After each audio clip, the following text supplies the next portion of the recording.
pourquoi le temps s'accélère-t-il? Nous avons tous cette impression d'une accélération. Elle est banale, cette impression. Mais c'est accentué au fur et à mesure depuis un certain nombre d'années. Mais on va voir que ça remonte en fait à 2-3 siècles déjà, ce sentiment d'accélération. Donc pourquoi le temps s'accélère-t-il? Et il y a un ouvrage majeur sur le sujet, qui est l'ouvrage du sociologue allemand Hartmut Rosa, qui s'appelle « Accélération, une critique sociale du temps ». Vous l'avez sur la gauche de l'écran. Hartmut Rosa, c'est un excellent sociologue, on pourrait dire, sans prendre beaucoup de risques, c'est le meilleur sociologue allemand de l'époque. Et il a écrit un ouvrage majeur qui fait autorité sur le sujet, qui a été traduit dans le monde entier, qui est sorti en 2010 en France, dans la traduction française aux éditions La Découverte. Je vais m'appuyer très largement sur cet ouvrage parce qu'il ouvre des pistes tout à fait remarquables et je dirais qu'il fait le tour de la question de façon magistrale. Dans ce livre, il cite au début de l'ouvrage une formule d'un autre sociologue américain cette fois, un très bon sociologue américain qui a beaucoup travaillé sur les nouvelles pathologies, sur la médicalisation de la société, qui est Peter Conrad, universitaire américain, et qui a publié en 1999 Modern Times and Modern Places, les temps modernes et les places modernes, les lieux modernes, qui est un très beau livre aussi. Et dans ce livre, il y a cette phrase que Hartmut Rosa s'approprie: la modernité, c'est l'accélération du temps. Cette thèse, enfin cette formule de Peter Conrad, c'est la thèse au fond que défend tout au long du livre Accélération, le sociologue allemand Hartmut Rosa. C'est vraiment la définition de la modernité. Il n'y a pas de meilleure définition de la modernité que cette accélération du temps. Et on n'est pas toujours habitué à définir ainsi la modernité. On l'a définie par l'industrialisation, on l'a définie par les révolutions politiques, quantité d'autres choses. Non, la modernité, c'est l'accélération du temps. Hartmut Rosa est parfaitement d'accord avec son compère américain Peter Conrad. Alors qu'est-ce que c'est que cette accélération? Je vais essayer de vous éclairer là-dessus. Elle a commencé il y a déjà plus de 2 siècles et demi environ. Tout a commencé, c'est pour ça que je fais très sauter cette date sur l'écran, tout a commencé aux environs de 1750. Pourquoi 1750? C'est assez mystérieux. On n'a pas de véritable explication. Bon, bien sûr qu'il se passe beaucoup de choses au milieu du XVIIIe siècle, sur le plan industriel, sur le plan politique. On est à la veille des grandes révolutions, on est à la veille de la Révolution française, de la Révolution américaine. Bon, chacun sait que c'est une période importante dans l'histoire de la civilisation. Mais en même temps, pourquoi? C'est cette année très précise, hein. Il ne s'agit pas de dire simplement c'est le milieu du XVIIIe. 1750. Hein. Il y a des choses comme ça qui sont étranges, il y a des dates qui nous échappent. Où il se passe des événements. Je pense à une autre date que vous connaissez probablement. Vous savez quand est-ce que la natalité a commencé à exploser en France? Eh bien non pas au lendemain de la Seconde Guerre mondiale, mais en 1943. Oui. Pourquoi? Personne, à ma connaissance, n'a la moindre réponse à cette interrogation. C'est en plein milieu de la Seconde Guerre mondiale qu'il y a eu un bond en avant de la natalité en France et dans d'autres pays européens. Là aussi, qu'est-ce qui se passe? Est-ce qu'il y a des influences? Certains peuvent croire à l'astrologie, pourquoi pas, cosmique. En tout cas, il y a des événements comme ça. Donc 1750, on a, quand Hartmut Rosa multiplie les indices, les preuves, il se passe quelque chose. À partir de cette année très précise, on voit apparaître dans la littérature, dans les échanges de lettres entre les personnages de l'époque, les grands personnages, les dirigeants politiques, les écrivains, les dramaturges, on voit apparaître partout dans la littérature et dans les écrits cette idée que le temps s'accélère. En 1749, elle est absente, cette idée. En 1750, elle est partout. Qu'est-ce qui s'est passé? Hartmut Rosa n'a pas la réponse. Il constate simplement qu'il y a un tournant, il y a quelque chose qui a bougé en cette année 1750, qui a lancé l'humanité, en tout cas la civilisation occidentale, sur la voie de cette accélération, sans qu'on en sache bien les raisons, même si on donnera quelques raisons, bien sûr, au fur et à mesure de la conférence, mais ça reste quand même plus ou moins énigmatique. Je vais commencer dans une première partie de ma conférence sur les paradoxes au fond de l'accélération du temps. Mais parler de paradoxe de l'accélération du temps ne peut faire l'économie d'envisager d'abord les paradoxes du temps lui-même. Le temps, c'est la question philosophique la plus difficile. Et comme je suis un homme courageux, c'est la question que j'ai abordée tout au long de ma philosophie. C'est la question qui m'a le plus intéressé, c'est celle à laquelle j'ai consacré mes ouvrages. C'est pour ça que Nietzsche est mon philosophe préféré, parce que c'est un immense philosophe du temps, peut-être le plus grand dans la modernité. Il y en a quelques autres, Bergson aussi est un philosophe très respectable sur ce sujet. Donc la question du temps, c'est la question redoutable que beaucoup de philosophes ont fui parce que le temps est éminemment paradoxal. Le premier qui a pointé ces paradoxes du temps, c'est un penseur très important qui vit à cheval sur le 4e et le 5e siècle de notre ère, c'est saint Augustin. Je lis, pardonnez-moi si c'est très banal et si vous connaissez tous par cœur ces phrases que je vais lire à présent, mais elles sont essentielles, elles n'ont pas pris une ride, et on ne peut pas faire l'économie de citer saint Augustin quand on aborde la question du temps. C'est strictement impossible. C'est dans les Confessions, au chapitre 4, livre 11, si vous voulez vous reporter très exactement au texte, qu'on trouve ces lignes extraordinaires qui est indépassable. C'est difficile de dire ça en philosophie, que quelque chose est indépassable. Mais là, on a quelque chose d'indépassable. C'est arrivé quelquefois dans l'histoire des idées de philosophie qu'un philosophe atteigne un point sublime que personne ne peut dépasser dans la suite des temps. Alors voilà ce texte. Encore une fois, je suis sûr que vous le connaissez tous. Qu'est-ce donc que le temps? Si personne ne me le demande, je le sais. Mais si on me le demande et que je veuille l'expliquer, je ne le sais plus. Voilà. Si on me demande, parce que le temps, tout va bien. Oui, bien sûr, le temps, la suite des jours. Mais si on me demande qu'est-ce que c'est le temps, alors je ne sais plus. Je suis perdu. Pourtant, je le déclare hardiment, je sais que si rien ne passait, il n'y aurait pas de temps passé. Bon. C'est-à-dire si les choses ne disparaissaient pas au fur et à mesure que nous avançons, que les jours se succèdent, il n'y aurait pas de temps. Donc, il n'y aurait pas de temps passé. Que si rien n'arrivait, c'est-à-dire en venant en provenance de l'avenir, si rien ne provenait de l'avenir, il n'y aurait pas de temps à venir. Et que si rien n'était, il n'y aurait pas de temps présent. Comment donc ces deux temps, le passé et l'avenir, sont-ils, au sens fort, sont-ils, existent-ils, ont-ils une réalité? Puisque le passé n'est plus, tout le monde s'accordera à le dire, la salle dans laquelle vous avez pénétré il y a un quart d'heure ou une demi-heure, pour les plus courageux d'entre vous, a disparu. Elle n'est plus là, la salle est différente, elle était vide, maintenant elle est remplie, la lumière a peut-être un peu modifié, les images qui sont à l'écran ne sont plus les mêmes.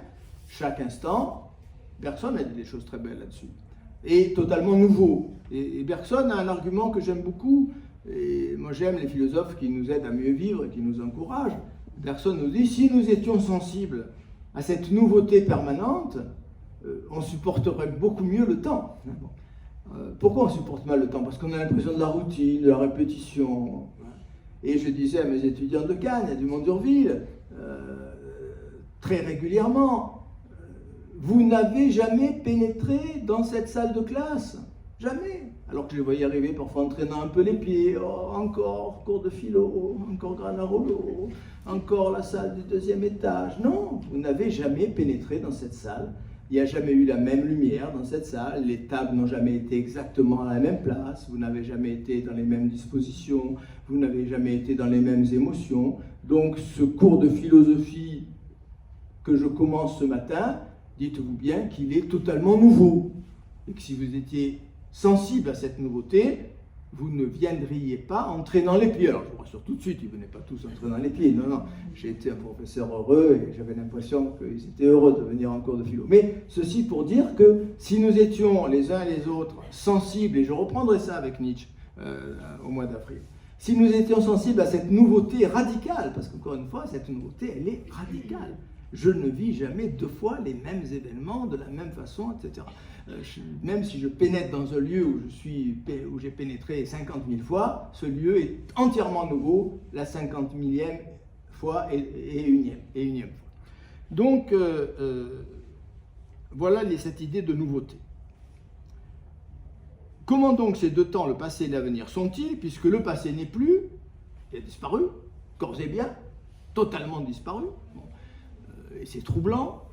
Et c'est troublant dans la mesure où effectivement ça pose la question ensuite de la connaissance de ce passé.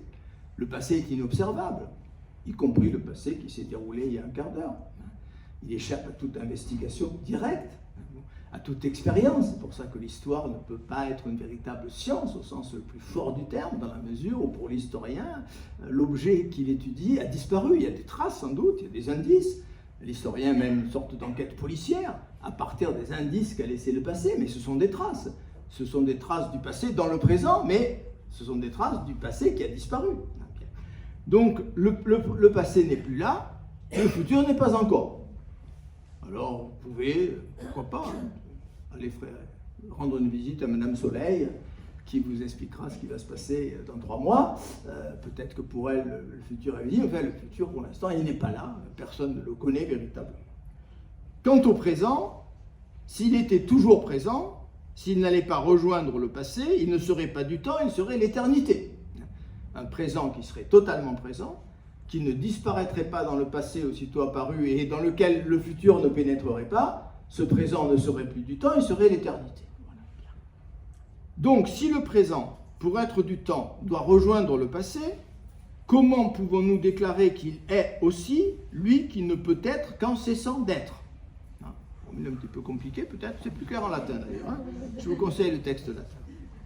Si bien que ce qui nous autorise à affirmer, que si le temps est, c'est qu'il tend à n'être plus. Voilà. Donc, qu'est-ce que c'est que ce temps qui m'échappe totalement? On est tous d'accord pour dire, au fond, le temps, oui, c'est passé, présent, futur, mais le passé n'est plus là, le futur n'est pas encore là, et le présent disparaît à peine apparu. Où est la réalité du temps? Elle n'est pas dans le passé qui n'est plus, elle n'est pas dans le futur qui n'est pas encore, elle n'est pas dans le présent qui, à peine apparu, disparaît aussitôt et disparaît pour jamais. Donc, ce paradoxe du temps est saisi à bras le corps par saint Augustin, et si... il y a des petites références dans ce tableau de saint Augustin à la musique, c'est que saint Augustin a dit des choses magnifiques sur la musique, très rapidement parce que ce n'est pas le sujet de ce soir, mais je ne résiste pas au plaisir quand même de vous indiquer ça. Qu'est-ce qui se passe quand j'écoute un morceau de musique, dit saint Augustin? Au début, j'entends les premières notes et je suis dans l'attente de toutes les notes qui vont apparaître. Au milieu du morceau, j'ai le souvenir des notes déjà entendues, sinon il n'y aurait pas de musique. Hein. Si à chaque instant les notes entendues disparaissaient, il ne peut pas y avoir ni mélodie, ni harmonie, ni quoi que ce soit. Bon, il y a donc une présence du passé dans l'instant musical, sinon il n'y a pas de musique du tout. Bien. Et puis à la fin, j'ai la mémoire de tout ce que j'ai entendu. Il n'y a plus de futur, mais j'ai la mémoire. Voilà. Donc, ce temps passe et ne passe pas. Il passe et ne passe pas tout à la fois. C'est ça, c'est le paradoxe éminent du temps. S'il disparaissait complètement, il n'y aurait pas de temps, on serait dans l'éternité. Donc ce temps, il passe sans passer véritablement. Le présent ne mérite pas son nom, parce que le présent n'est pas présent. Le temps que je dise présent, il est passé. Donc on a des problèmes déjà de vocabulaire par rapport au temps. Hein, ce temps qui n'est ni passé, ni présent, ni futur.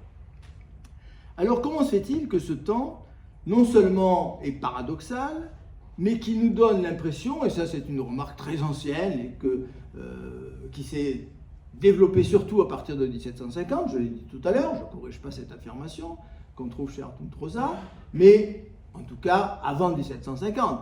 Les hommes ont eu l'impression, on en trouve des traces écrites, effectivement, qu'au fur et à mesure que l'on vieillit, donc je vais parler maintenant de l'accélération individuelle du temps, nous avons l'impression que ça passe de plus en plus vite. Et vous entendez dire autour de vous, je ne vois plus le temps passer, c'est incroyable comme les choses défilent de plus en plus vite, etc.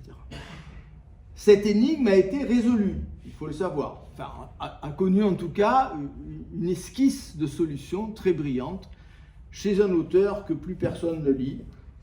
C'est un des rares livres que j'avais emprunté à la bibliothèque de mon papa, qui ne comportait que des textes sur la poésie latine qui ne m'intéressaient en aucune manière, à son grand désarroi. C'est un livre de Leconte du Noüy, qui était un biologiste, je vais en dire quelques mots, L'homme et sa destinée. Et c'est un livre de 1947, 48 en fait, il est mort en 47. Donc Leconte du Noüy, le livre a été publié post-mortem un an après sa disparition.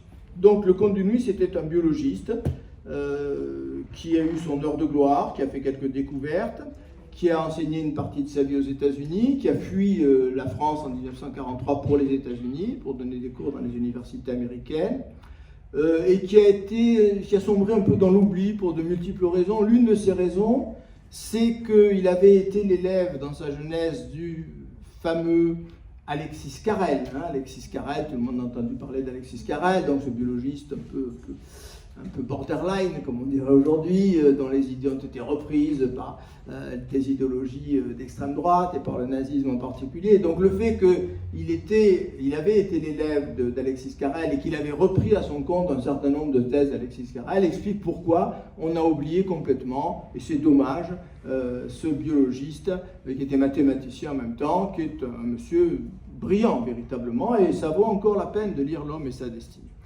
Donc, dans L'homme et sa destinée, nous avons une argumentation extrêmement intéressante que je vais vous présenter, qui résout, enfin c'est peut-être le terme est peut-être un peu fort, on ne résout jamais de questions philosophiques, mais enfin qui éclaire peut-être cette impression d'accélération que nous avons tous au fur et à mesure que les années passent. Et j'ai essayé de schématiser, en m'appuyant sur des dessins récupérés sur Internet, cette accélération. Ouais, c'est sympathique cette petite image. Bien. Un enfant vient au monde.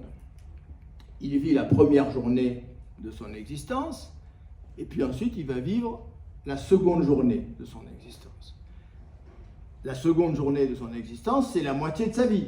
Au terme des 2 journées, il a vécu une deuxième journée qui représente 50% de son existence, 50% le premier jour et 50% le deuxième.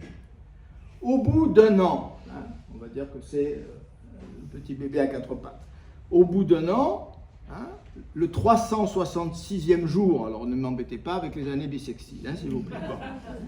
Le 366e jour de la vie de cet enfant d'1 an, c'est 1/365e de son existence. Quand vous avez eu 1 an, le jour qui a suivi vos 1 an a représenté 1/365e de ce que vous avez vécu depuis votre naissance, depuis votre venue au monde. D'accord ? Bien.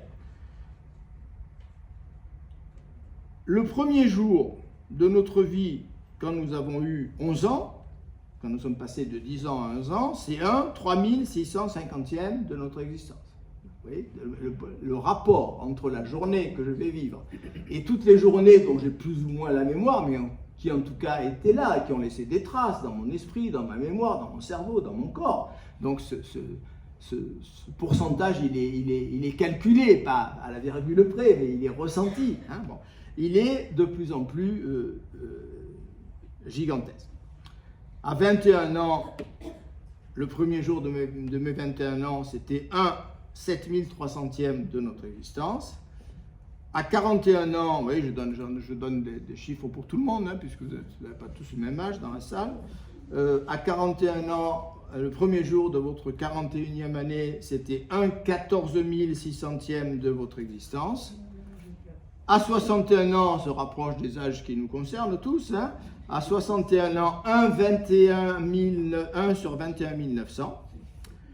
Et puis pour moi qui vais bientôt avoir 76 ans, eh bien le lendemain du jour de mon anniversaire, le lendemain du jour du mois de mai, je ne vous dis pas lequel, je ne vous demande pas de me fêter mon anniversaire, le lendemain du jour où j'aurai 76 ans, ce jour-là représentera 1 sur 27 760 de mon existence.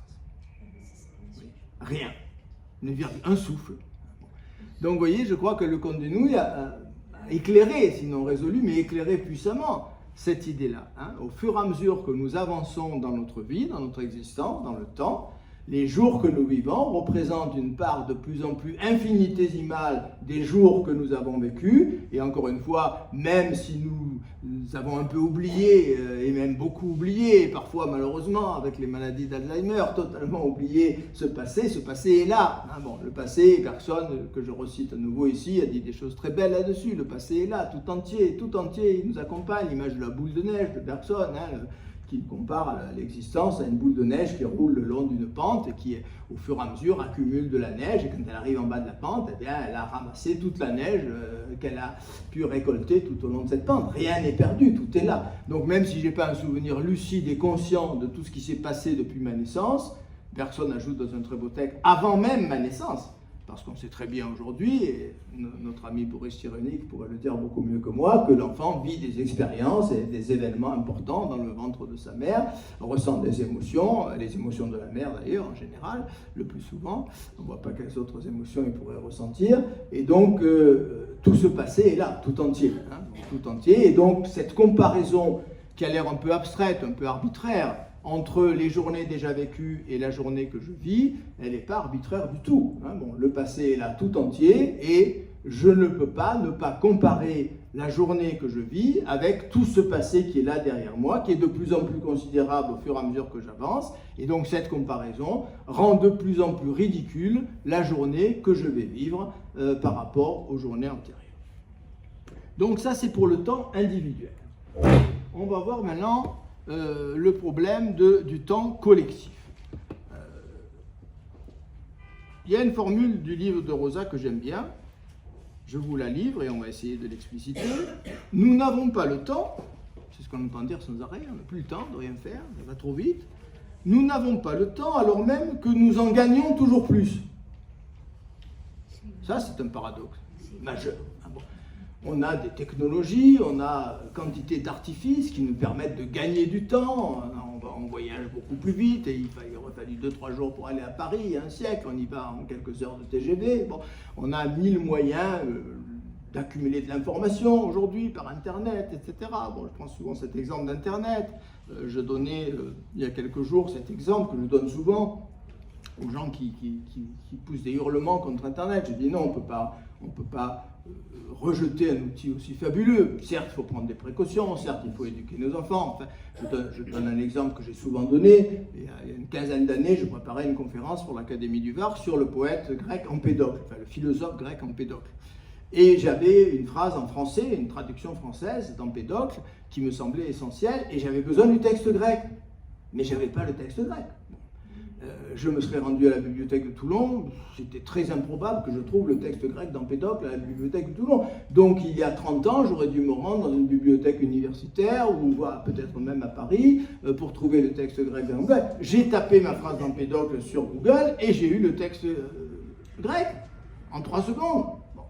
Comment cracher sur un instrument aussi fabuleux qui me fait gagner des heures, des jours, et je ne pourrais plus, honnêtement, je vous le dis tout de suite, il me serait strictement impossible aujourd'hui de préparer mes conférences et d'écrire mes livres sans cet outil extraordinaire qui s'appelle Internet. Bon.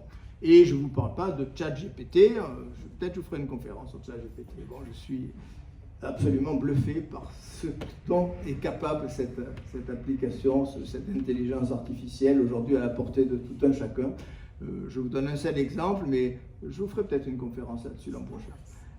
La première demande que j'ai faite à cette intelligence artificielle, qui est gratuite, hein, donc, elle est en panne en ce moment, hein, il y a eu tellement de demandes, elle pose de gros problèmes dans les universités parce que tous les étudiants demandent à ChatGPT de leur faire leur exposé, leur conférence, etc. Bon. Donc c'est mon beau-fils qui m'a fait découvrir ça, lui il est plus branché que moi. Et on a fait une première demande à ChatGPT. J'ai demandé à cette intelligence artificielle la chose suivante, donc faire une demande relativement précise, comme tape, sur le clavier. Je lui ai dit, écris-moi un poème d'amour pour ma femme de la part d'un homme qui est un grand admirateur de Nietzsche. Putain, ça n'a pas mis 2 heures, hein, 3 secondes. Et en 3 secondes, l'intelligence artificielle m'a composé un poème, pas ridicule du tout, j'aurais sûrement fait beaucoup moins bien, hein, un poème d'amour utilisant Nietzsche pour rendre hommage à mon épouse. C'est sidérant, c'est sidérant.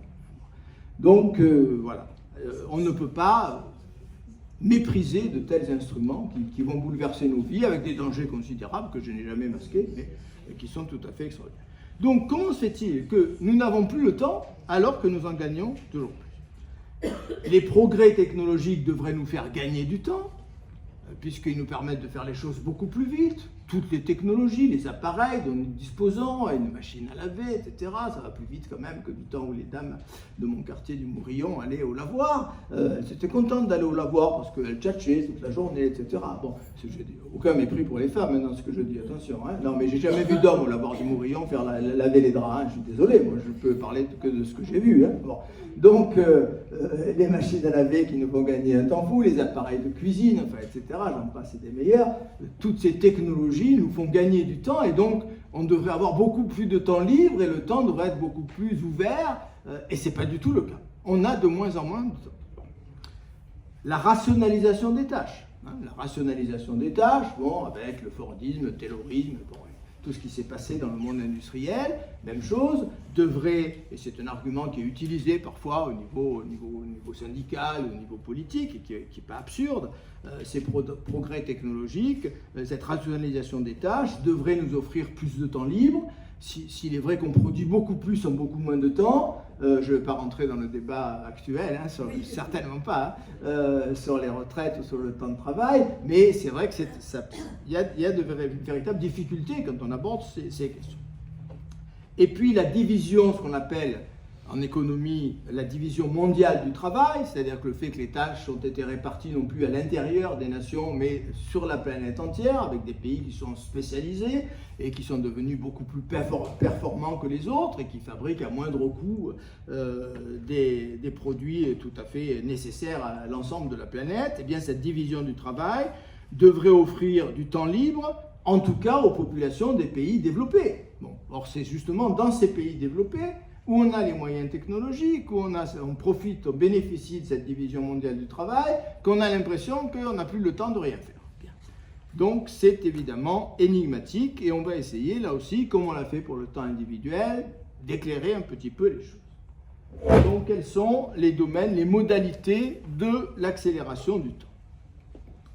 On va d'abord parcourir les différents domaines où on a l'impression de cette accélération. Je vous rappelle que les choses ont commencé aux alentours de 1750, mais pas aux alentours, en 1750. Il y a trois domaines majeurs de l'accélération. J'emprunte ces idées à Hartmut Rosa, hein, parce que j'ai aucune raison de modifier son analyse qui me semble irréfutable. Premier domaine, l'accélération technique. L'accélération technique, toutes les découvertes que nous avons accumulées depuis 2 ou 3 siècles, devraient nous permettre de ralentir nos rythmes de vie, de bénéficier de beaucoup plus de temps libre, et ce n'est pas le cas, encore une fois. La combinaison de croissance et d'accélération a l'effet opposé. Alors bien sûr, on peut imaginer, on peut faire ce qu'on appelait l'Uchronie au XIXe siècle, on peut faire de la science-fiction à rebours. On peut se demander que se serait-il passé s'il y avait eu seulement progrès technique, hein, seulement progrès technique et pas toutes les autres modifications de la société, hein, les modifications du mode de vie, les modifications de consommation.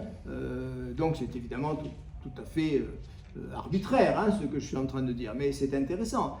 Imaginons que les hommes aient gardé à peu près les mêmes modes de vie, les mêmes modes de consommation, avec ces techniques de plus en plus importantes et performantes. Il est certain qu'ils auraient eu un temps libre extraordinaire et qu'ils auraient pu travailler 1 heure par jour, hein, bon, et même moins. Bon. Mais ce n'est pas ce qui s'est passé.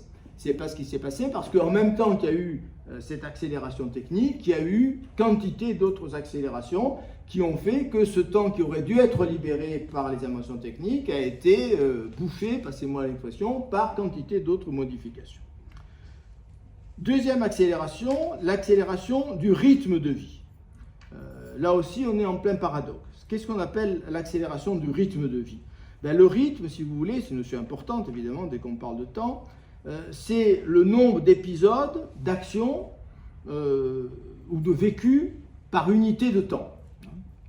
Alors là, on aborde un thème qui est fascinant, mais je l'aborde à la vitesse grand V, vous me le pardonnerez, ça nous mènerait beaucoup trop loin, mais qui me fascine depuis toujours, j'ai presque envie de dire, c'est ce qu'on appelle le point de temps. Le point de temps, c'est le point sensible dans lequel vous ne pouvez pas, en deçà duquel vous ne pouvez pas distinguer deux sensations ou deux informations qui vous arrivent. L'exemple privilégié, c'est le cinéma. quand on était incapable de filmer aussi rapidement qu'on le filme aujourd'hui, vous avez tous beaucoup souri ou ri devant les films du début du cinéma où les gens marchent de façon saccadée, tac, tac, tac, tac, tac. Bon, le paradoxe, c'est troublant, même aujourd'hui encore, quand on nous dit que bon, pour filmer, pour que vous ayez un très beau film au ralenti, il faut filmer comment? Très très vite, à des centaines, voire des milliers d'images à la seconde. C'est très paradoxal ça. C'est justement parce qu'on avait un nombre insuffisant d'images par seconde qu'on ne pouvait pas, et on avait une impression d'accélérer. Et un film qui est tourné au ralenti donne une impression d'accélérer. Le personnage a l'air de se dépasser très rapidement parce que toutes les images. Le point de temps, c'est assez fascinant. Et je me souviens avoir vu, j'en ai perdu la référence malheureusement, j'étais étudiant à Nice, si ma mémoire est bonne, j'avais loué un téléviseur pour voir les Jeux Olympiques ou quelque chose comme ça. J'étais déjà un grand passionné de sport à l'époque. Et un soir, à la maison, j'ai vu un petit film de science-fiction dont j'ai encore la mémoire, mais je n'ai jamais pu retrouver la trace, qui évoquait ce point de temps. Des biologistes arrivaient à modifier le point de temps. Imaginez effectivement qu'à la manière de la caméra, vous soyez capable de transformer votre point de temps qui, au niveau visuel, est à peu près un 18e de seconde. Bon. Si on projette deux images en deçà d'un 18e, vous n'en voyez qu'une. Vous ne les distinguez pas, les deux images. Parce qu'elles n'ont pas le temps de se graver sur votre rétine et d'aller dans votre cerveau. Donc imaginons qu'on soit capable de modifier. C'est comme si vous pénétriez dans un film, en quelque sorte, au ralenti. Donc les personnages de ce roman, de ce film de science-fiction, étaient entourés d'hommes qui vivaient pour eux au ralenti. Ils mettaient une demi-heure à traverser la route, et eux vivaient à un autre rythme, et ils n'étaient pas du tout dans le même rythme que les hommes dont on n'avait pas modifié le point de temps. C'est évidemment tout à fait fascinant. On sait que certains animaux ont un point de temps différent d'une autre. C'est le cas en particulier des escargots. Et je vais vous apprendre une bonne nouvelle. Les escargots sont persuadés d'être un champion du monde de 100 mètres. Ils sont persuadés d'aller très très vite, les escargots, parce qu'ils n'ont pas le même point de temps que nous. Et donc, c'est un petit peu comme ces films au ralenti dont on parlait tout à l'heure au début du cinéma. Bien. Donc, l'accélération du rythme de vie. Le nombre d'épisodes vécus par unité de temps, et ce nombre d'épisodes a augmenté. Pour différentes raisons, certaines sont technologiques, d'autres sont liées à l'évolution des mentalités, sont liées justement au cinéma et à quantité d'autres facteurs, etc. Et troisième accélération, l'accélération de la vitesse des transformations sociales et culturelles. Et il y a plusieurs siècles, les sociétés évoluaient. Lévi-Strauss, que j'ai cité l'autre soir dans une conférence à Hollywood, à l'UTL de Hollywood, Lévi-Strauss dit, il oppose, vous le savez, les sociétés froides et les sociétés chaudes, et il dit, les sociétés ont toujours évolué. Bien entendu, il ne s'agit pas d'imaginer qu'il y a eu des sociétés qui ont stagné pendant des centaines d'années ou des milliers d'années, elles ont toujours évolué. Mais il y a plusieurs milliers d'années, les sociétés qu'on appelle archaïques évoluaient de façon tellement lente que dans l'espace d'une ou deux générations, on ne voyait pas d'évolution. Donc on avait l'impression que rien ne bougeait, c'était des sociétés stables. Bon. Et puis ensuite, les choses ont changé, il y a eu une accélération. Les historiens pensent que c'est sur le sol grec pour la première fois que cette accélération s'est véritablement produite. Donc des transformations sociales, des transformations culturelles qui sont allées en s'accélérant à un rythme de plus en plus soutenu et qui ont donné cette impression d'accélération. Donc voilà pour les domaines de l'accélération. Maintenant, je passe aux modalités de l'accélération. Il y a trois grandes modalités de l'accélération du temps. Premièrement, l'accélération de l'action. Par exemple, marcher plus vite, lire plus vite. Vous savez, les techniques de lecture rapide, qui ne sont pas inintéressantes, qui permettent de lire 3 ou 4 fois plus vite que le lecteur moyen. Donc, on accélère l'action, on se déplace plus vite, on lit plus vite, etc. Deuxième modalité, réduire la durée des pauses. Dans toute action, on a besoin de temps en temps, parce qu'on n'est pas des machines, on n'est pas Superman, de s'arrêter, de prendre un temps de répit, d'une pause. Eh bien, si ces pauses, effectivement, sont réduites, si on réduit de plus en plus les pauses, on a cette impression d'accélération. Et troisième modalité, l'exécution de plusieurs tâches simultanément.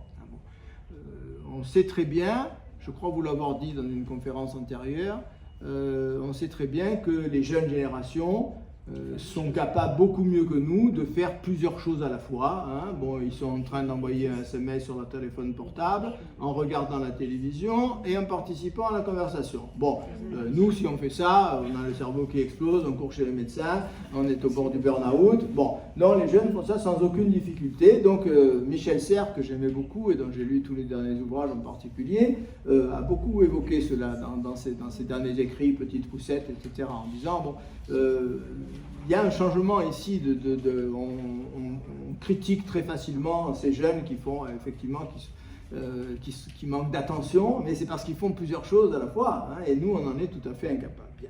Donc vous voyez les trois modalités, hein, accélération de l'action, réduction des pauses et exécution de plusieurs tâches simultanément. Alors quelques chiffres sur l'accélération. D'abord sur l'accélération de l'action. Quelques chiffres concernant l'accélération de l'action. Commençons par la communication. La communication, la vitesse de communication, la vitesse à laquelle on peut échanger des messages, des informations. Hein, ça passait par le courrier, puis ça passait ensuite par le téléphone, aujourd'hui les SMS. Elle a accéléré de 10 puissance 7, le calcul est très précis, au XXe siècle. Hein. On a multiplié par 10 puissance 7 la vitesse de communication entre les humains, ce qui est un chiffre tout à fait considérable. Donc on échange des informations à une vitesse considérablement plus élevée que ce que faisaient nos ancêtres. Ensuite, la diffusion des nouveautés technologiques. J'ai mis 3 images sur l'écran.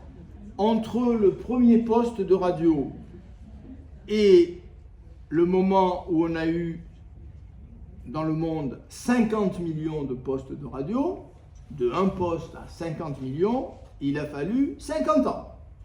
Il a fallu 50 ans pour qu'on passe de 1 poste à 50 millions de postes de radio. Ensuite, la télévision apparaît. Entre le premier téléviseur, on garde toujours le même chiffre pour que la comparaison soit parlante, entre le premier téléviseur et le fait que 50 millions de téléviseurs soient présents dans les différents foyers de la planète, il a fallu 13 ans à peine. Hein, donc 50 ans pour la radio, 13 ans pour le premier téléviseur. Et enfin Internet, entre la première connexion Internet et 50 millions de connexions Internet, il a fallu 4 ans. 50 ans pour la radio, 13 ans pour la télévision, 4 ans pour l'Internet. Les transports, alors c'est sans doute l'exemple le plus spectaculaire.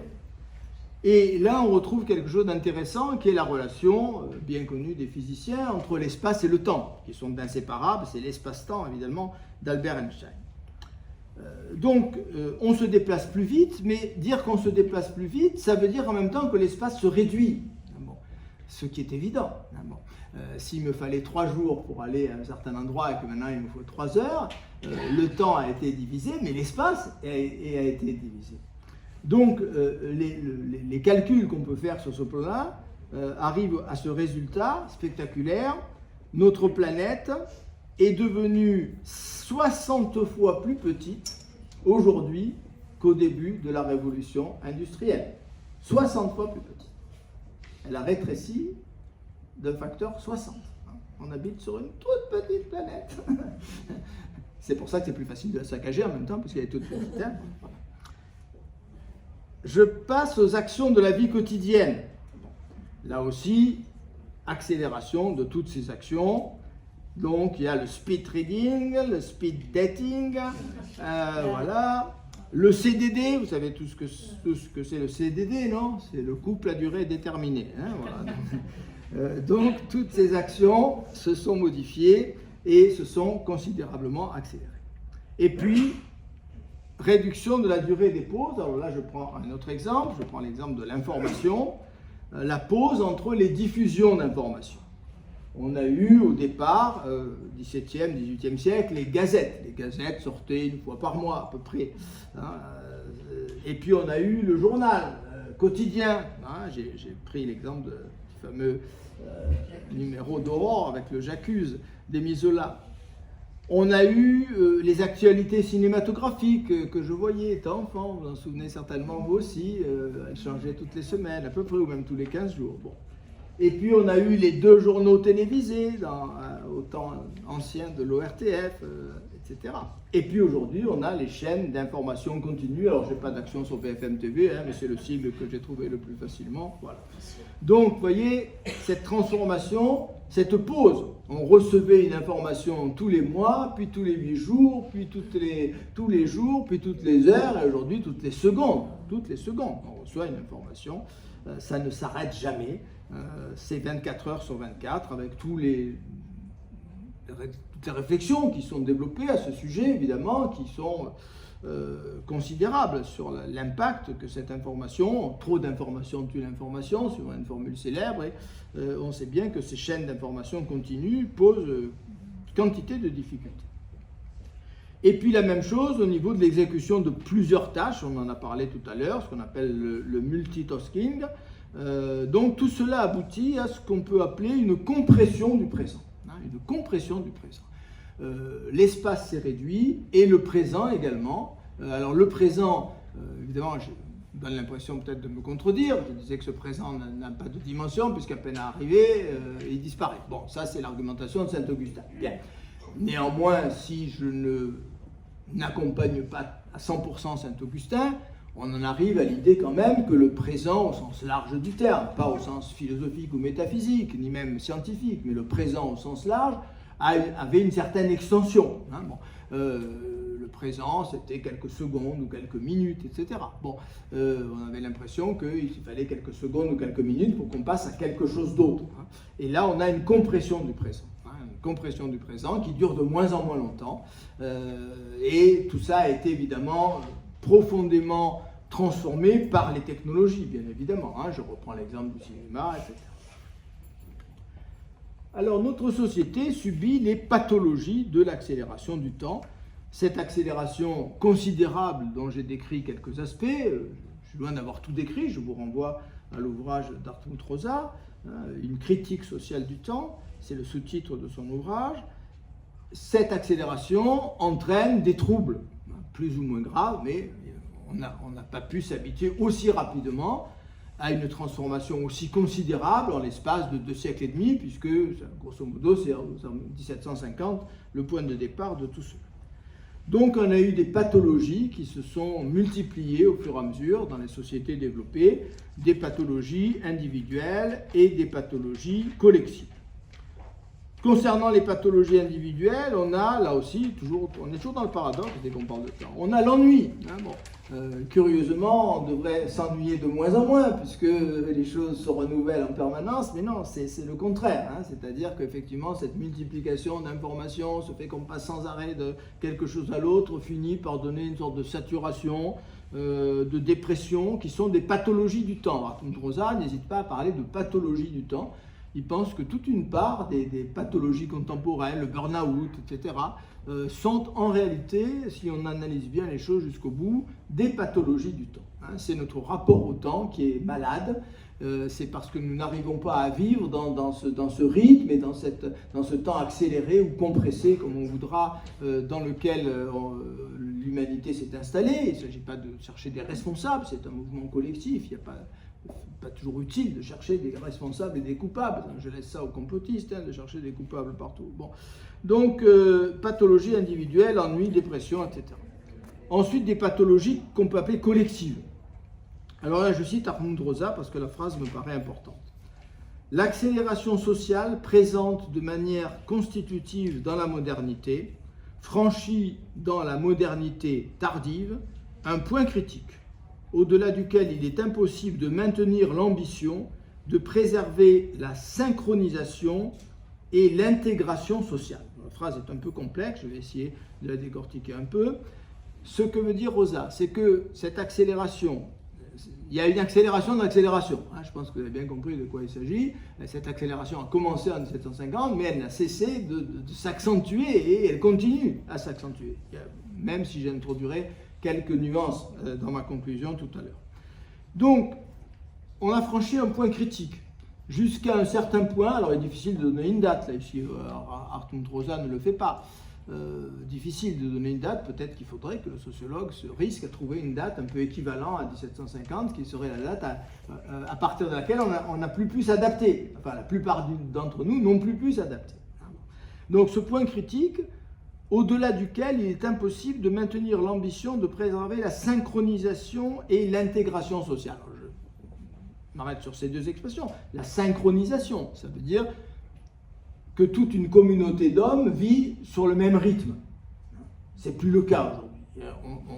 Je parlais des jeunes tout à l'heure, on a tous l'impression que nos adolescents ne vivent pas tout à fait sur la même planète que nous. Bon, alors on va dire oui, mais ça a toujours existé, déjà nous, etc. Oui, pas au degré actuel. Hein. On avait quand même une impression de relative proximité, même s'il y avait des heurts, même si l'adolescence est une période de révolte.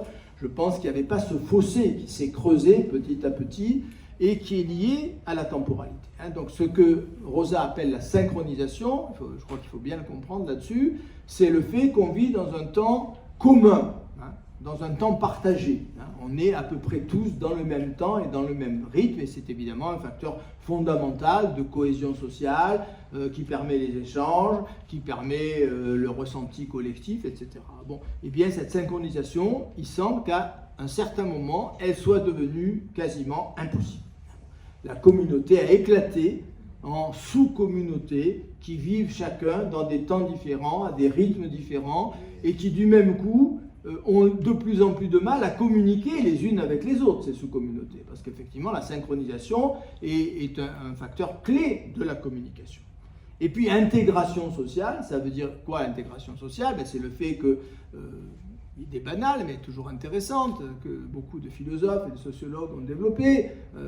Une génération qui vient au monde, bon, elle est à l'âge de pierre ou elle est dans l'état de nature, et il faut qu'en quelques années, elle intègre le nouveau monde qui s'est développé sans elle. Et bien cette intégration, elle est aussi de plus en plus difficile. Ce qui explique que un certain nombre d'individus, donc là, il faudra mener une analyse évidemment sociopolitique, beaucoup plus économique aussi. Hein. Un certain nombre d'individus, et c'est un facteur qui est rarement mis en évidence, et je crois que c'est regrettable parce qu'il est important, ne peuvent plus s'intégrer. Alors vous savez qu'on propose toujours quantité d'explications au fait que des parties entières de la population semblent incapables de s'intégrer, donc on évoque le trop grand nombre d'immigrés, on évoque quantité de facteurs qui ne sont peut-être pas erronés, hein, qui ne sont pas des hypothèses forcément absurdes, mais on oublie, je pense, et Rosa a raison, on oublie ce facteur-là qui est le point critique que nous avons franchi. Hein, bon. Des individus à qui on ne donne pas tous les moyens d'intégrer ce nouveau rythme ou ce nouveau temps sont, passez-moi l'expression, largués. Ils n'ont aucune chance de pouvoir intégrer la société telle qu'elle fonctionne aujourd'hui, et du même coup ça provoque évidemment des frustrations, des révoltes, des crispations, de la violence. Je crois que Rosa a raison d'insister, et devrait le faire peut-être davantage encore, sur ce facteur de désintégration qui est lié à la temporalité, qui est lié au rythme. Hein, parce que j'évoquais tout à l'heure nos adolescents qui sont capables de faire 50 choses à la fois, mais ce n'est pas le cas de tous les adolescents. Hein. Bon, ce sont des adolescents relativement privilégiés qui ont bénéficié des nouvelles technologies en particulier dès leur plus jeune âge. Certains, c'est ce qu'on appelle la fissure technologique, vous le savez, ou la cassure, ou le fossé, enfin il y a 50 000 expressions là-dessus. Il y a donc une partie des jeunes générations qui n'a pas à qui on ne donne pas les moyens de s'intégrer à cette nouvelle temporalité, et du même coup, ne pas pouvoir rejoindre cette nouvelle temporalité, c'est n'avoir aucune chance d'intégrer la communauté et la société telle qu'elle fonctionne. Alors bien sûr, et je vais m'arrêter un petit peu là-dessus, il y a des temps qui semblent, je suis très prudent là, dans cette partie de ma conférence, parce que je n'ai pas de certitude absolue. Si j'avais une certitude absolue, je ne serais pas philosophe. Hein. J'ai fait une conférence qui s'appelait Éloge du doute hier, vous la retrouverez bientôt sur Internet, sur ma chaîne YouTube. Bon, donc je n'ai pas de certitude, bien sûr. Mais là encore moins que d'habitude. Yeah. Donc des temps qui semblent incompressibles. Je dis ça avec une extrême prudence. Bon. Parmi ces temps, quels sont ces temps qui semblent incompressibles que pour l'instant, qui échappent aussi bien à l'accélération qu'à la décélération? Bon.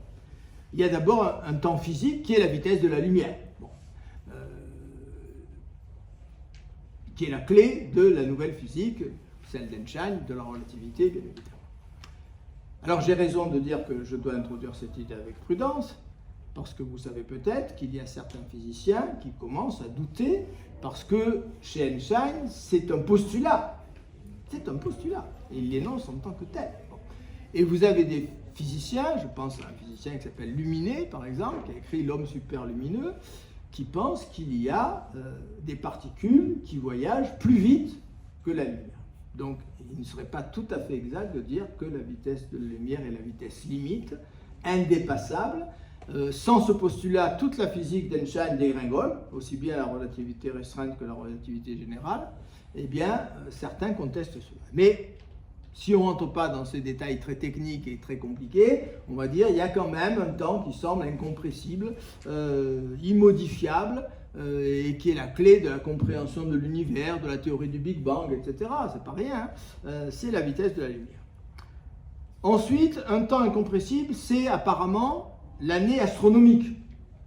Tout s'accélère, mais notre année astronomique dure toujours 365 jours. Alors on sait que ça peut ralentir un chouïa ou accélérer un tout petit peu, ou la vitesse de rotation de la Terre sur elle-même. Mais enfin, un argument intéressant consiste à dire, certains philosophes ont écrit de belles choses là-dessus, que si tout d'un coup tout s'accélérait, on ne s'en apercevrait pas. Si tout s'accélérait.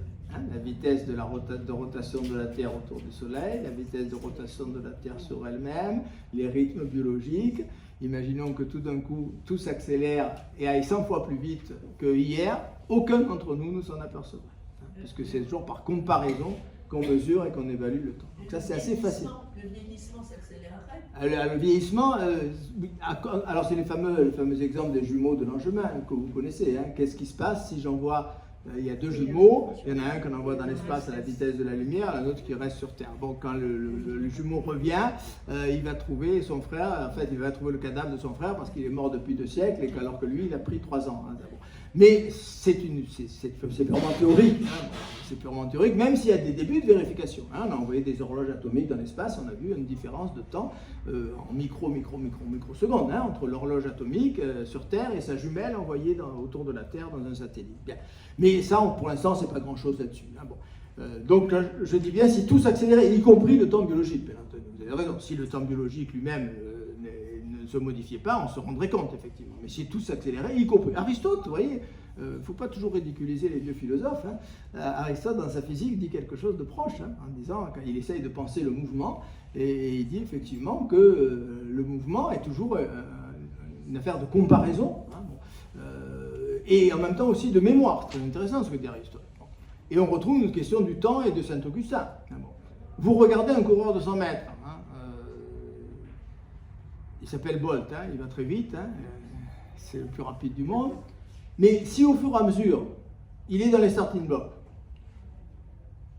une seconde après, il est sur la ligne des 10 mètres, mais vous avez oublié qu'il était dans les starting blocks, hein, eh bien il ne court pas. Pourquoi il court vite, Usain Bolt? Parce que toutes les images de la course sont là. Quand il coupe le fil de l'arrivée, vous savez qu'il était 4 secondes et demie auparavant sur la ligne des 50 mètres, 7 secondes avant sur la ligne des 20 mètres, et 9 secondes, je ne sais pas le record du monde, 40 et quelques, bon, il était dans les starting blocks. Bon. Autrement dit, c'est toujours une affaire de comparaison. Hein. Bon, je compare la situation présente aux situations antérieures. Mais effectivement, si je ne peux pas effectuer cette comparaison, la raison pense par repos et arrêt, dit Aristote, qui est avant Saint-Augustin, peut-être le philosophe qui dit les choses les plus intéressantes sur le temps. La raison pense par repos et arrêt. Et Aristote se demande si nous aurions encore, et ça va tout à fait, donc chère madame, vous êtes tout à fait aristotélicienne, et je vous en félicite. Hein. Que dit Aristote dans sa physique? Livre 8, si ma mémoire est bonne. Imaginons que nous soyons devant un paysage absolument immobile. Il ne se passe rien, rien ne bouge, hein, rien ne bouge. Le soleil ne bouge pas dans le ciel, il n'y a pas d'animaux qui courent, tout est strictement immobile. Donc il n'y a aucun mouvement. Est-ce qu'il y aurait encore du temps? Et Aristote, en accord avec vous, enfin c'est vous qui êtes en accord avec Aristote, hein, j'espère que je ne vous vexe pas en présentant les choses un peu différemment, Aristote me dit, oui, il y aurait encore du temps, pourquoi? Parce que je sentirais du mouvement en moi. Et Bergson a repris ça, hein. Il a pompé, comme disaient les étudiants de ma génération. Hein. Bon. Bergson dit, je regarde une chaîne pendant 1 minute. On retrouve la nouveauté dont je parlais tout à l'heure. Bon. Au bout de 30 secondes, je vois la chaise, mais j'ai aussi dans ma mémoire les souvenirs des 29 secondes antérieures dans lesquelles j'ai vu la chaise. Hein. Bon. Donc c'est plus la même chaise que celle que j'ai regardée à la seconde de 1, puisque ça fait 30 secondes. Bon, il faut avoir du temps à perdre, hein, pour faire cette expérience, je vous l'accorde volontiers. Mais bon. Donc vous voyez, il y a du mouvement en moi, hein, de par la mémoire, de par l'accumulation dont parle Bergson. Donc Aristote dit effectivement, il y aurait quand même du temps parce qu'il y aurait ce mouvement intérieur. Mais s'il n'y a plus de mouvement intérieur, alors il n'y a pas de temps du tout. Hein. Le temps est lié au mouvement, c'est le nombre du mouvement, dit Aristote, selon l'antérieur et le postérieur. Donc les temps incompressibles, la vitesse de la lumière, l'année astronomique, bon, les jours qui durent 24 heures, hein, bon, on n'est pas parvenu à les accélérer ou à les ralentir, les saisons. Bon, la vie intra-utérine, j'aime bien cet exemple, moi j'ai travaillé un petit peu sur les biotechnologies, on arrivera probablement assez vite d'ailleurs, le professeur Atlan avait écrit un livre à ce sujet il y a quelques années, on est déjà capable de faire développer un embryon pendant un certain nombre de jours in vitro. On n'est pas capable de mener une grossesse jusqu'au bout, mais on sera certainement capable de le faire. Bon. Mais admettons, et je pense que je ne vois pas pourquoi le professeur Atlan aurait tort, admettons que dans 10 ans, 20 ans ou 30 ans, on soit capable de mener à terme une grossesse dans une machine, hein, dans un utérus artificiel. Bien. La grossesse continuera à durer 9 mois. J'ai lu sous la plume d'aucun biologiste qu'on pourrait réduire la grossesse à 8 jours. Alors déjà, il y a beaucoup vous savez, le problème de la gestation pour autrui, de la GPA. Mais imaginez si en plus de la GPA, si en plus de louer l'utérus d'une autre femme, elle pouvait mettre au monde votre enfant en 8 jours. Imaginez le marché. Eh bien non, ça dure 9 mois. Donc ça, on n'arrive pas à le changer. Hein, on peut faire beaucoup de choses. Et c'est pareil pour l'ensemble des biotechnologies. Les rythmes de développement d'un embryon, les rythmes de modification d'une cellule sont liés à une temporalité que pour l'instant, on ne peut pas modifier. Bien. Alors j'en arrive à ma dernière partie, les résistances à l'accélération. Je cite Hermann Rosa une nouvelle fois. Une poussée d'accélération, donc il est en même temps historien. Ce livre est intéressant parce qu'il y a beaucoup de travail historique dans ce livre. Il a fait des recherches historiques remarquables. Une poussée d'accélération, écrit-il, est presque toujours suivie d'un discours dans lequel l'appel à la décélération et l'aspiration nostalgique à un retour au monde lent l'emportent généralement sur l'enthousiasme à l'égard des rythmes plus élevés. En regardant le passé récent, Arthur Rosa s'aperçoit que chaque fois qu'on a réussi à accélérer les choses, il y a eu aussitôt dans la société un mouvement. Pour l'instant, ce mouvement a toujours été perdant, mais il ne sera peut-être pas forcément éternellement, un mouvement de demande de décélération. On n'accepte pas, on accepte mal cette accélération, ce rythme de plus en plus élevé, et il y a eu des résistances de plus en plus fortes. Alors j'en arrive à ma conclusion. Là encore, je cite Arthur Rosa. Il se pourrait tout à fait que dans la société de la modernité tardive, la lenteur devienne une marque de distinction. Autrement dit, alors que c'était vraiment la capacité d'adopter le nouveau rythme, d'aller de plus en plus vite, de faire les choses de plus en plus rapidement, qui était le signe de la bonne adaptation, de la bonne intégration, d'être in, comme on dit quelquefois, il se pourrait, dit Arthur Rosa, qui a beaucoup travaillé la question, que la lenteur devienne une sorte de privilège, une marque de distinction, pouvoir faire les choses lentement, à son rythme, sans être pris dans ce tourbillon qui rend malade beaucoup d'entre nous. Ça serait effectivement le privilège de quelques-uns. Et on s'aperçoit qu'il y a effectivement tout un mouvement. Et je vous cite ce petit livre remarquable, Éloge de la lenteur, voilà, je l'ai sur la table aussi et il est à l'écran, un livre de Karl Honoré, Éloge de la lenteur, dans lequel il évoque le slow food, la slow life, les slow cities. Il y a des slow cities dans le monde, il y en a en Italie en particulier. Le slow tourisme, hein, au lieu de slow tourisme, c'est intéressant quand même. Hein, bon, je ne sais pas si vous avez déjà vu des Japonais devant Notre-Dame à Paris, c'est un spectacle inoubliable. Hein, il y a le guide qui les engueule comme si c'est pire que la Gestapo. Hein, bon, c'est terrifiant. Bon. Le slow sex, le slow management, etc. Donc, Carl Honoré passe en revue dans ce livre toutes les demandes sociales pour que les choses aillent moins vite, pour une certaine lenteur. Cette lenteur, pour l'instant, il ne semble pas qu'elle soit prête de prendre le relais de l'accélération. L'accélération se poursuit. Il est certain que les nouvelles technologies continuent à avancer.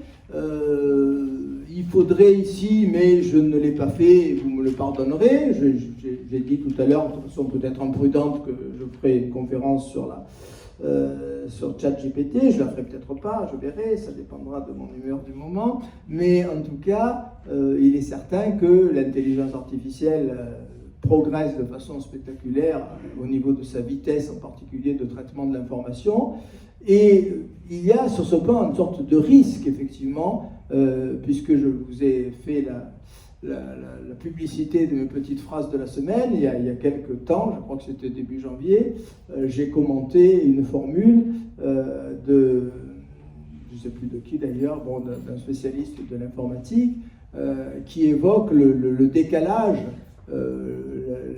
l'incompétence dans laquelle nous nous trouvons de plus en plus. Hein.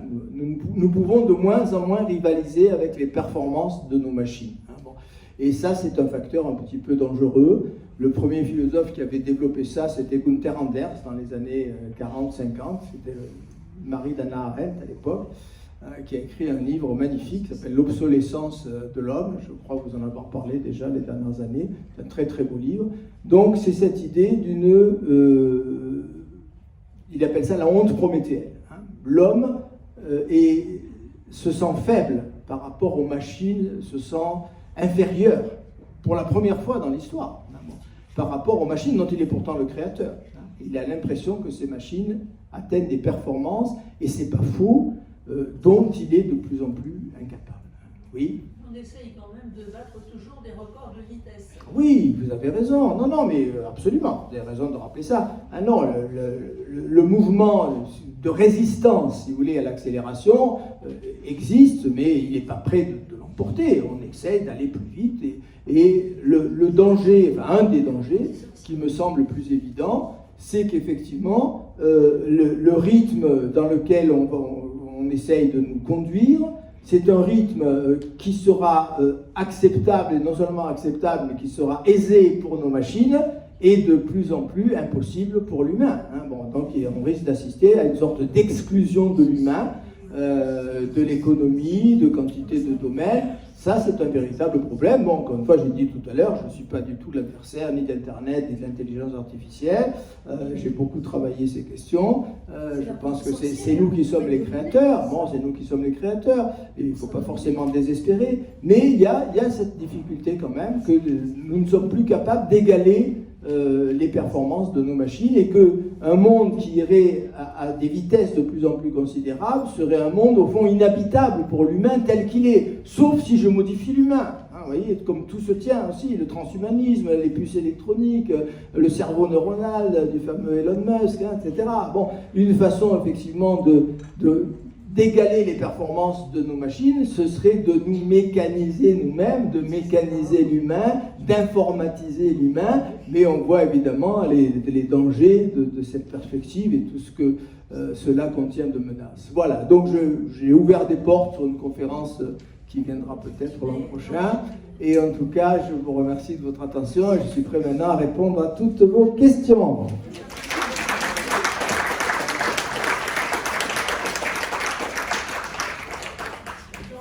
La parole est à vous. Oui, madame. Dans le domaine sportif, l'homme essaye aussi de se surpasser. Oui, bien sûr. Oui, le culte de la performance, comme disait un sociologue français que j'aime bien. Oui, mais effectivement.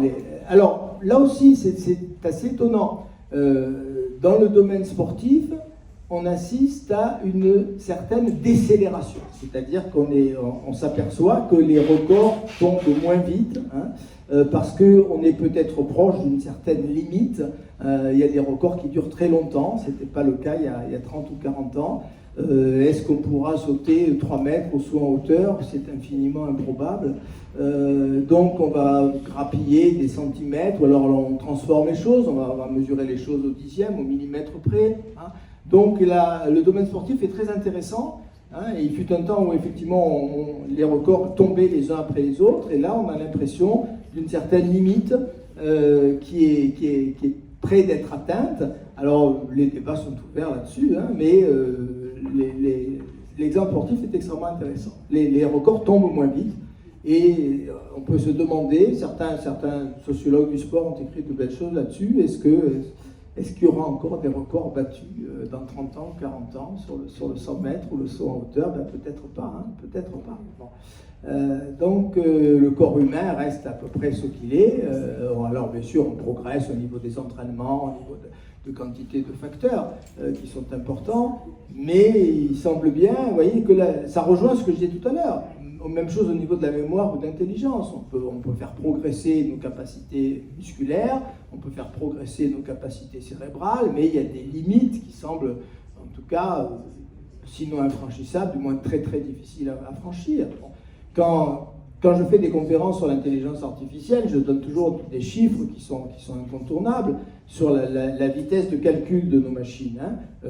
Les premiers ordinateurs faisaient 1 million d'opérations par seconde. Tout le monde trouvait ça absolument prodigieux, hein, 1 million d'opérations par seconde. Ce dont nous sommes parfaitement incapables, nous les humains, aujourd'hui encore. Bon, aujourd'hui, on en est, hein, on appelle ça, je crois, le pétaoctet, enfin je ne me rappelle plus les chiffres exacts, on est à 1 milliard d'opérations par seconde. 1 milliard de milliards. Et c'est ça qui permet effectivement ChatGPT. C'est pour ça que mon smartphone a été capable de me montrer ce poème à mon épouse en 3 secondes. Moi, il m'aurait fallu 15 jours pour faire un truc beaucoup plus nul. Hein, c'est cette capacité de calcul. Et dans une conférence, je ne sais pas si je vous l'ai faite il y a quelques années, cette conférence sur l'intelligence artificielle, je vous montrais par exemple que l'intelligence artificielle permet...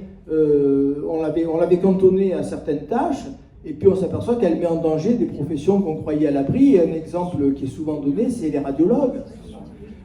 Les radiologues sont dépassés aujourd'hui. Pourquoi? Parce que vous donnez une machine à accès à 1 milliard de clichés de cancer, de début de cancer du poumon. Le plus talentueux radiologue de la planète, il n'a pas 1 milliard d'images en mémoire. Et on a fait des expériences, elles se sont répétées aux États-Unis et dans les pays européens. Si je compare, je donne des clichés d'un tout début de tumeur, hein, à des machines et à des radiologues. Ben, la machine écrase le radiologue. Elle écrase le radiologue. Et on s'est toujours trompé, là aussi c'est troublant. Ça aussi c'est l'accélération dans nos prévisions. Aussi dans mes conférences sur l'intelligence artificielle, je pars toujours de là. Bon. On nous disait, je me rappelle, et il fut un temps, maintenant je peux m'en passer grâce à l'ordinateur, il fut un temps où je découpais comme un malade, j'étais un maniaque du découpage, hein, après je découpais les articles. Bon, j'ai divorcé 3 fois à cause de ça, hein, bon, des armoires entières d'articles, bon, et de chemises, etc. Bon.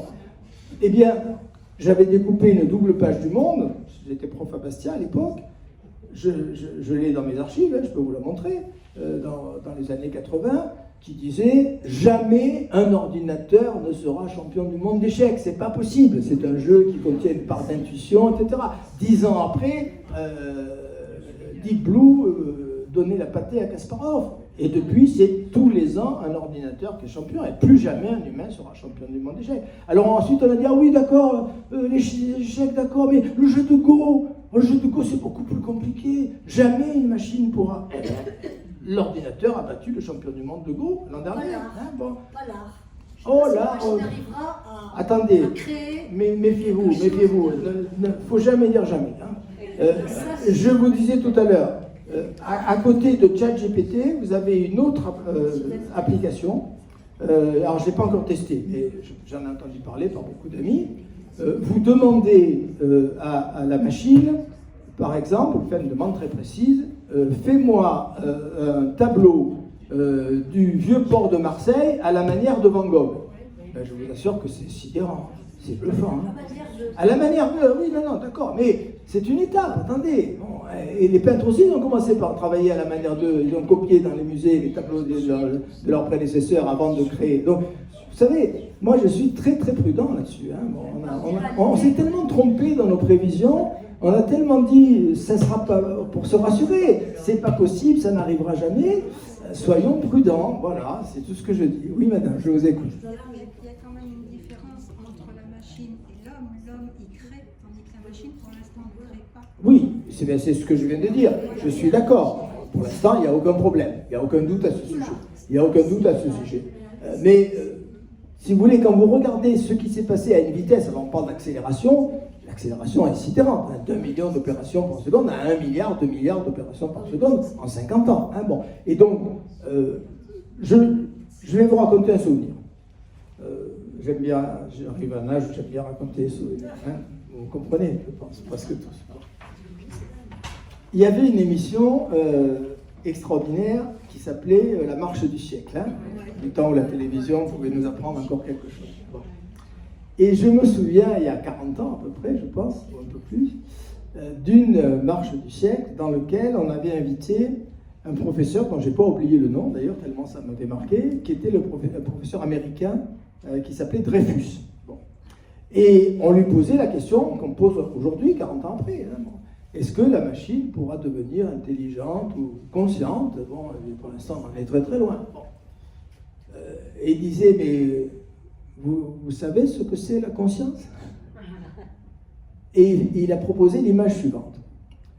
Imaginons que la conscience, ça soit comme les lettres de l'alphabet, A, B, C, D, jusqu'à X, Y, Z. Hein? Vous donnez A à la machine, elle n'est pas consciente. Vous lui donnez B, vous lui donnez F, des facultés successives. Vous lui donnez Y, elle n'est toujours pas consciente, et puis vous allez lui donner Z, elle va devenir conscience, parce que la conscience, c'est l'accumulation de toutes ces facultés. Voilà. Donc, c'est bien beau de dire la machine n'est pas consciente, mais on ne sait pas vraiment ce qu'est la conscience. On ne sait pas vraiment ce qu'est la création. On ne sait pas vraiment ce qu'est la création. Qu'est-ce que c'est que créer? Le poème que ChatGPT a écrit pour mon épouse est en un sens une création, puisque c'est un poème qui n'a jamais existé. Qui n'a jamais existé. Personne à la surface de la Terre n'a créé un poème semblable. Donc ce n'est pas la répétition de quelque chose qui a existé. Donc comment ne pas parler en un sens de création? Bon. Alors je sais bien que le caractère unique d'une œuvre, je vais faire une conférence à l'Académie du Var dans quelques mois, je vous en parlerai. On aura une commission des Beaux-Arts sur le sacré dans l'art. Et je montrerai quelque chose que je m'amuserai à un moment donné, je vais projeter sur l'écran un dessin. Et je vais demander au public de me dire si ce dessin est une œuvre d'art. Un dessin unique. Vous n'avez jamais vu ce dessin, non? C'est un dessin de Philippe Granarolo. Il est unique, mais il est nul. Il est nullissime. J'ai toujours été nul en dessin. Hein, bon. Mais il est unique. Donc l'unicité ne suffit pas à définir une œuvre d'art. Hein, bon. Je vous produis un caca unique, il est unique, mais c'est un caca. Hein, bon. Voilà. Donc qu'est-ce qui fait qu'une œuvre d'art est une œuvre d'art? Vous voyez, le problème très très compliqué. Très très compliqué. Hein, bon. C'est une projection de vous, vous êtes unique. Oui, mais c'est une projection unique dont personne, si vous l'achetez, moi je vous le vends. Hein. Sans problème. Hein. Dites-moi votre prix. Hein, bon. Non, vous voyez, c'est compliqué, c'est ça. Voilà. Donc soyons prudents hein, sur cette idée de conscience, de création. Moi, je suis très prudent, très mesuré en même temps, mais je conçois les dangers d'une sorte de... Et là, Günther Anders a été un philosophe exceptionnel, vraiment. Il y a 70 ans, il a écrit tout ça, hein, en disant, voilà, la honte prométhéenne, tout se passe comme si l'humanité, et Nietzsche avait dit des choses proches, c'est pour ça peut-être que ça m'a touché chez Günther Anders, l'homme se sent presque de trop, disait Nietzsche, il se sent fatigué, hein, la notion de lassitude qu'il met dans le terme nihilisme. Bon. Tout se passe comme si l'homme, c'est peut-être un fantasme pur, c'est peut-être une idiotie, mais il se sent un peu au bout du parcours, il a fait tout ce qu'il pouvait faire. Bon. Et maintenant, il semble qu'il soit prêt à passer le relais à quelque chose, et ce quelque chose serait le robot ou la machine. Hein. Je passe le relais à un être qui en plus n'a pas les émotions, qui n'est pas perturbé par mes émotions. Apparemment, un argument qui est intéressant, délirant, qui relève de la science-fiction plus de la science. Certains disent, mais est-ce que les machines ne vont pas prendre le pouvoir? Et j'ai lu sous la plume de quelqu'un que j'aime bien, qui est un éminent spécialiste français, qui s'appelle Ganassia. Ganassia dit, mais c'est complètement idiot ce raisonnement. L'appétit de pouvoir ne relève pas de l'intelligence, il relève des émotions, il relève des tripes. Jusqu'à présent, jusqu'à preuve du contraire, l'ordinateur n'a pas d'émotion ni de tripes. Il n'a rien à foutre du pouvoir, l'ordinateur. Donc jamais il cherchera à prendre le pouvoir, ça ne l'intéresse pas. Il va peut-être chercher à faire quantité de choses, mais pas le pouvoir, pas la puissance, pas la guerre contre l'humain. Ce sont des concepts à 100% humains. Donc, vous voyez, il y a à la fois des raisons de s'inquiéter, des raisons de ne pas s'inquiéter, voilà. Mais on est dans cette accélération qui aujourd'hui est complètement du côté de l'informatique, de l'intelligence artificielle, beaucoup plus que... Alors, sans doute, on trouvera des moyens de transport qui iront peut-être un peu plus vite, mais c'est à la marge. Sur ce plan-là, on a atteint, je veux dire, on parlait des performances sportives, on parle des moyens de transport, on parle de nos machines, exception faite de l'intelligence artificielle, on va continuer à progresser, mais il y a un ralentissement qui est remarqué par tous les spécialistes dans quantité de domaines. Hein. La vitesse ralentit, c'est pas forcément une mauvaise nouvelle, hein. Ça veut dire qu'on pourra plus de facilité peut-être à s'adapter. Mais là où ça ne ralentit pas, pour l'instant, alors certains disent attention, les choses sont complexes, peut-être on parle de ce qu'on appelle le mur du silicium, hein, il se peut que les ordinateurs tels qu'ils existent maintenant, on ne pourra pas aller plus loin dans la miniaturisation, on est tout proche de la limite. Alors, ça pourrait évidemment, ce raisonnement pourrait capoter si on parvient, et pour l'instant on en est encore très loin, à fabriquer ce qu'on appelle l'ordinateur quantique. Hein. L'ordinateur quantique, lui, ne serait plus soumis à ce mur de silicium et il pourrait continuer à accélérer alors que les ordinateurs classiques auraient atteint ou seraient proches de leurs limites. Voilà, mais c'est un vaste débat. Cancer, il y a déjà du quantique, parce qu'il y a déjà des oui, non, mais tout est quantique. Bon, il y a un très beau livre qui s'appelle L'objet quantique qui est sorti avec quelqu'un. Toutes nos montres sont quantiques, nos smartphones sont quantiques. Bien, ben on va s'arrêter là. Je vous remercie en tout cas de votre fidélité.